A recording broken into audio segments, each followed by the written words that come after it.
As a frontispiece, you see Monica Foster's beautiful carpet, Strawberry Field, alluding to John Lennon's song from 1967. And I will start this lecture by quoting another tune by John Lennon. And perhaps I should sing it, since it's to brighten up this grotty morning. She showed me her room, wasn't it good, Norwegian wood.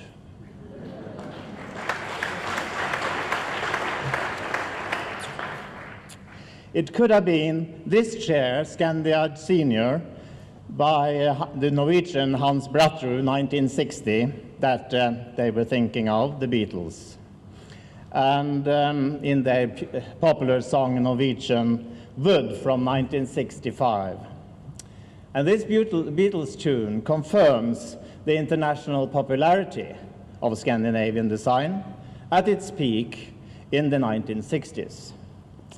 But in order to understand the historical background of the Scandinavian design movement, we have to go back in time to the beginning of the former century.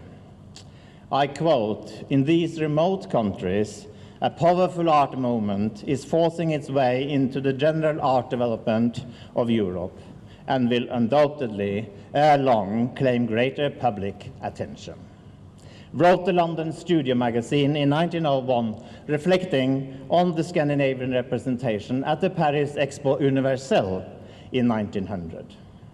Scandinavian decorative art and architecture received a lot of attention at this exhibition, and among the bold narratives were the textiles of the Norwegians Frida Hansen. You see her Milky Way carpet here in Hamburg Museum today, and Gerhard Munter's Daughters of the Northern Lights, which is in our collection. And the brilliant porcelain of Rörstrand of Sweden by Alf Wallander, and Royal Copenhagen porcelain of Denmark, and the outstanding architecture of the Finnish pavilion by Herman Geselius, Armas Lindgren, and Elil Saarinen.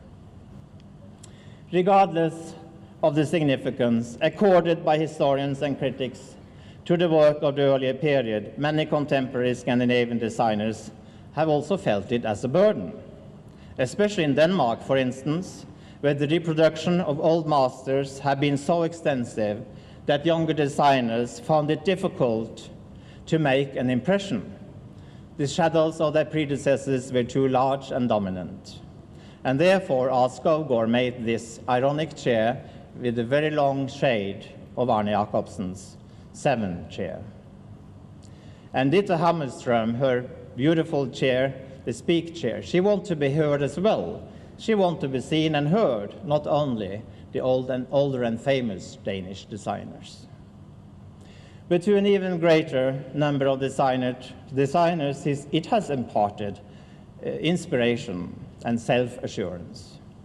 In the course of half a century, Scandinavian design has become an established phenomenon, retaining the positive resonance it enjoyed when it first emerged in an international consciousness.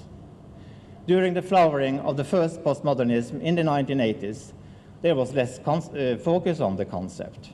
But by the 1990s, however, it made a comeback, as witnessed by the remarkable number of exhibitions, symposia, and articles devoted to this work, as well as by the designers who have openly proclaimed its significance to their own output, and by manufacturers who have used it for complex marketing agendas.